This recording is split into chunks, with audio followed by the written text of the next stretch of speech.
बिस्मिल्लाहिर्रहमानिर्रहीम अस्सलाम वालेकुम। ग्लोबल विद टिप्स के साथ मैं हूं बैरिस्टर मियां अमर अली।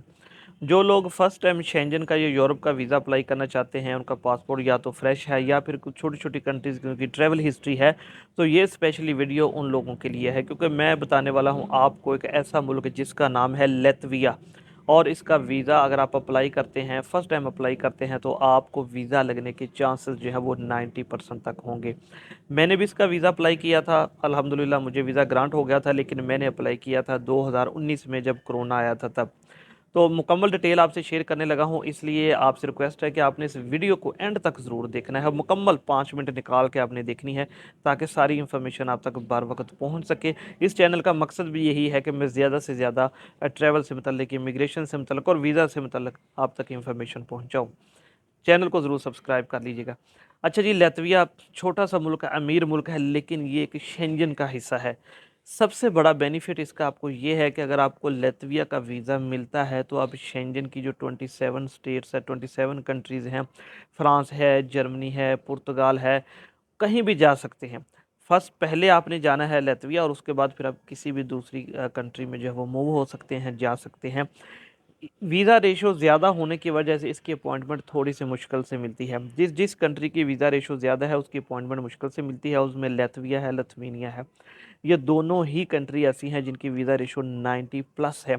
छोटी कंट्रीज़ हैं, टूरिज़्म के ऊपर ज़्यादा चलती हैं, हर साल लाखों से आते हैं यहाँ पर, मुख्तलिफ़ कंट्री से यहाँ पर आते हैं, और जो इनका दारोमदार है काफ़ी ज़्यादा वो टूरिस्ट के ऊपर होता है, इसलिए ये चाहते हैं कि ज़्यादा से ज़्यादा लोग इनकी कंट्रीज़ में आएँ। अमीर मुल्क है क्योंकि शेंजन का हिस्सा है। आप भी जाना चाहते हैं तो नंबर 1 सबसे पहले आपने जाना है जर्मन एम्बेसी की वेबसाइट के ऊपर। वहाँ पर एक फॉर्म है अपॉइंटमेंट के लिए, तो आपने वहाँ पर अपॉइंटमेंट के लिए अप्लाई करना है लैत्विया के लिए। जब आप अपॉइंटमेंट के लिए अप्लाई कर देंगे, उसके बाद आपके पास टाइम होगा 1 माह या 2 माह, जब तक आपकी अपॉइंटमेंट नहीं आती, तब उस दरमियान में आपने कुछ डॉक्यूमेंट्स हैं जो प्रिपेयर कर लेने हैं। उसमें सबसे ख़ास जो चीज़ है वो आपकी बैंक स्टेटमेंट है। बैंक स्टेटमेंट में आपका बैलेंस जो है वो 15 लाख तक होना चाहिए। अगर इससे कम है तो फिर आप ये शेंजन कंट्री का वीज़ा अप्लाई ना करें, क्योंकि मैं जो चीज़ें बता रहा हूँ इसमें मैं आपको बता रहा हूँ कि आपके वीज़ा लगने के चांसेस जो है वो 90% तक हैं। 15 लाख बैलेंस के साथ आपने अप्लाई करना है। अगर आपकी कंपनी रजिस्टर्ड है, बिजनेस रजिस्टर्ड है, तो उसकी रजिस्ट्रेशन, चैम्बर ऑफ कॉमर्स का सर्टिफिकेट, साथ में चैम्बर ऑफ कॉमर्स का रिकमेंडेशन लेटर भी आपने साथ लगाना है। जॉब करते हैं तो सैलरी स्लिप साथ में लगाएंगे, और अपनी पर्सनल बैंक स्टेटमेंट साथ में लगाएंगे। पासपोर्ट आपका 8 मंथ उसकी एक्सपायरी में रहना चाहिए, ठीक है, और उसके 2 पेज एम्प्टी हों। अगर आप बहुत ज़्यादा ट्रैवल करते हैं और आपका पासपोर्ट फुल हो गया है और उसका कोई भी पेज एम्प्टी नहीं है, तो फिर आप वीज़ा अप्लाई नहीं करेंगे, क्योंकि वीज़ा ग्रांट नहीं होगा जब तक उसके 2 पेजेस खाली नहीं होंगे। लेकिन ऑब्वियसली हम इस वीडियो में बात कर रहे हैं फ्रेश पासपोर्ट या जिनकी छोटी सी ट्रैवल हिस्ट्री है, तो उनको ये मसला तो मैं नहीं समझता कि वो आएगा। चलिए, इसके बाद फिर कुछ ट्रैवल डॉक्यूमेंट्स हैं जिनके अंदर आपका वीज़ा एप्लीकेशन फॉर्म है, जो आपको जर्मन एम्बेसी की वेबसाइट से मिल जाएगा।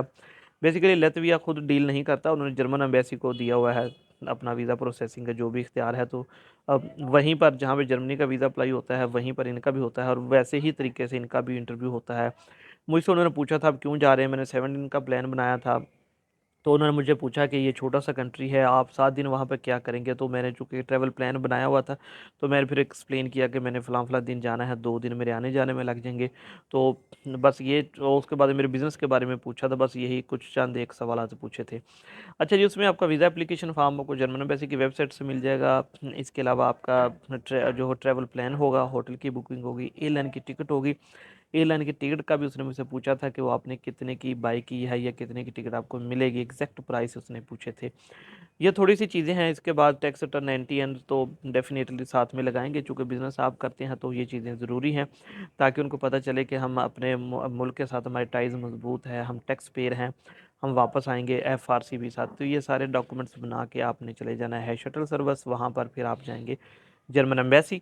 क्योंकि आपके पास अपॉइंटमेंट होगी, आप अपॉइंटमेंट दिखाएंगे तो जर्मन एम्बेसी जाएंगे, और वहाँ पर आप जो है इनका वीज़ा सबमिट करवा देंगे।